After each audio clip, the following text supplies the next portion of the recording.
The Kremlin has dismissed Western media's speculation that Russia was behind a series of attacks against the French railway system and said the Western media frequently tried to blame Moscow for everything without evidence. What's up, everybody? I hope you're doing good. It's a beautiful day, but it's still very cold out here and it's freezing. You have no idea.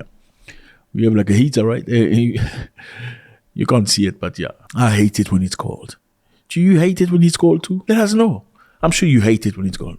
Anyway, black people don't like cold. Most of us don't. Okay, so we're talking about Russia here, okay? Things are happening in France. I don't know if you heard about it, but there was a sabotage that happened in France a few days ago. Why France? Well, France is hosting the Olympics this year. So many people have come to France. Some of them to play the games and some to witness the amazing ability of the human being. Now, as people have gone to France to witness the Olympics, there have been a major sabotage. On the train system, 3 of the 4 biggest and fastest railway of France have been hit by saboteurs. Just hours before the Olympics opening ceremony, saboteurs launched a coordinated arson attack on French rail lines. Explosive devices set off fire on signaling infrastructure on 3 railway lines going into Paris.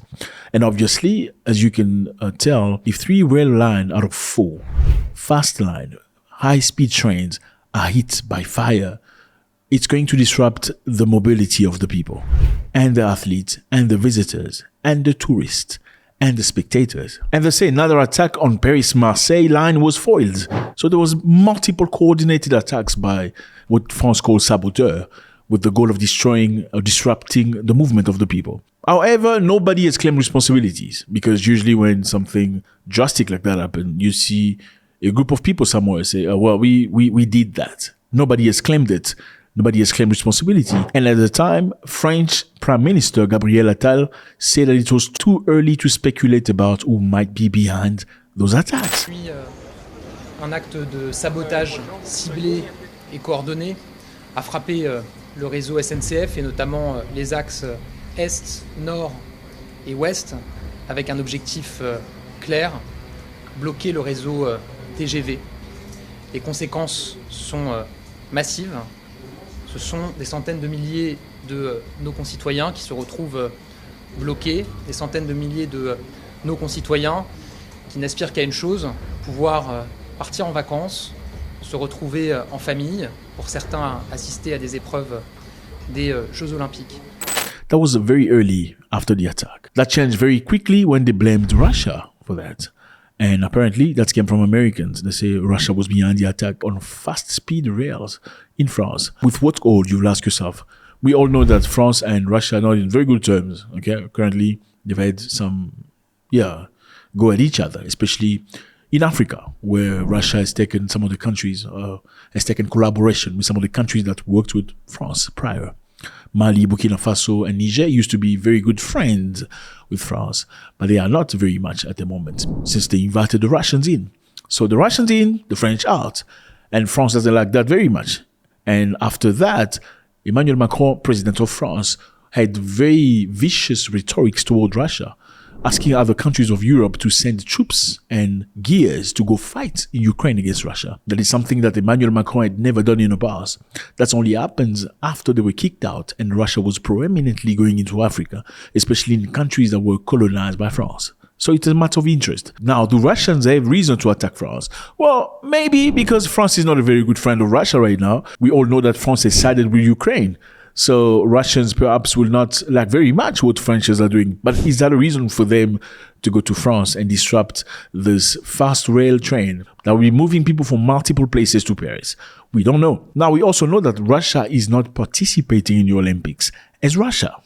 Yeah, so Russia has been banned from the Olympics, or something very similar to being banned. Basically, since 2017, Russia has not been able to represent themselves as Russia. The Russian Olympic Committee is suspended with immediate effect. Individual clean Russian athletes will be able to participate under strict conditions at the Olympic Winter Games. Some athletes from Russia have gone to the Olympics to play, but they have not been called Russians.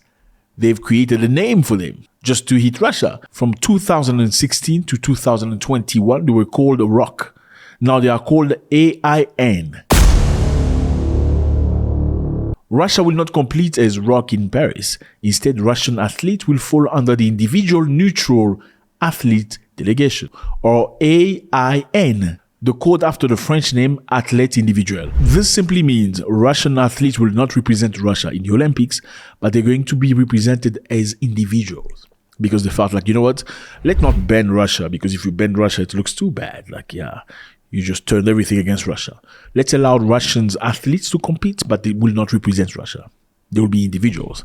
Would that be a reason why Russia would want to attack or disrupt the transportation system? Now, what's happening in Paris right now is very interesting, because some 45,000 police have been dispatched into the country, especially Paris.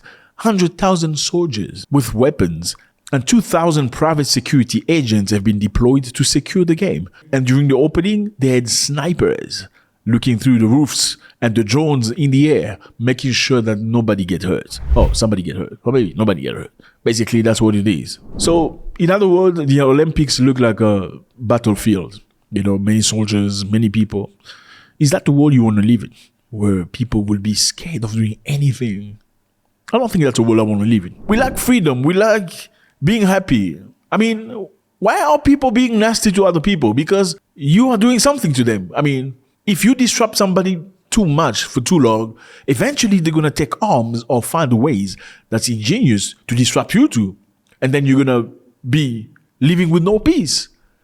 Why can't we just find peace? I mean, everybody just has to look at whoever they have problems with and try to resolve it, so we don't have to have 45,000 soldiers or police or security private guards walking through the streets and snipers in a space where it's supposed to be joyous, playful.